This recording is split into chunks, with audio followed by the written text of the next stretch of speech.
So in this problem we're being faced with, we have a sled full of students and it's going down a steep hill.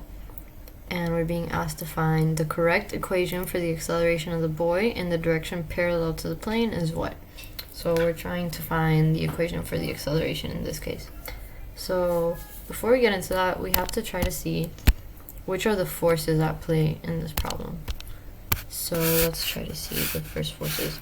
So first of all, we do have in this case over here, we have a force 1 of cosine of beta. And then this way, we have the force of beta, which is pulling the opposite direction of the way the boy is heading. And then in this direction, we have F1 sine of beta. And then our angle of beta is around here. And then another force that we have to take into consideration is the mass times gravity, the weight of the actual sled with the kids in it. And then when we look over here, the other force we're trying to find is the weight times sine of alpha. So the first equation that we can actually derive of the first equation that we can derive of the acceleration, we can do it with force.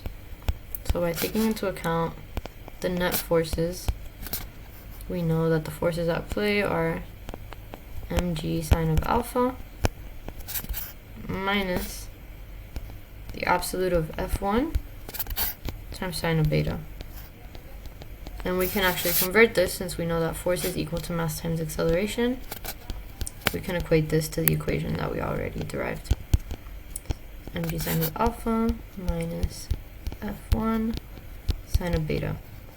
And just to clarify, we're using sine of beta in this case because we're trying to find the acceleration parallel to the plane.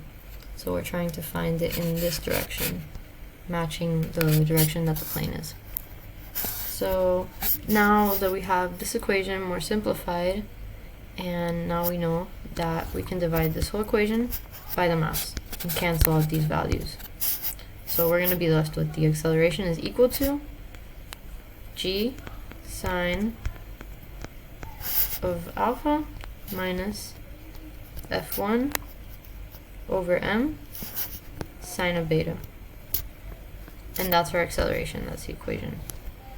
So the answer that would be closest to this equation that we found would be answer choice C, because when we take out the m, we're left with g sine of alpha minus f1 over m. So in the answer choices, they didn't divide by the mass, but C would be the correct answer if you finished simplifying the equation.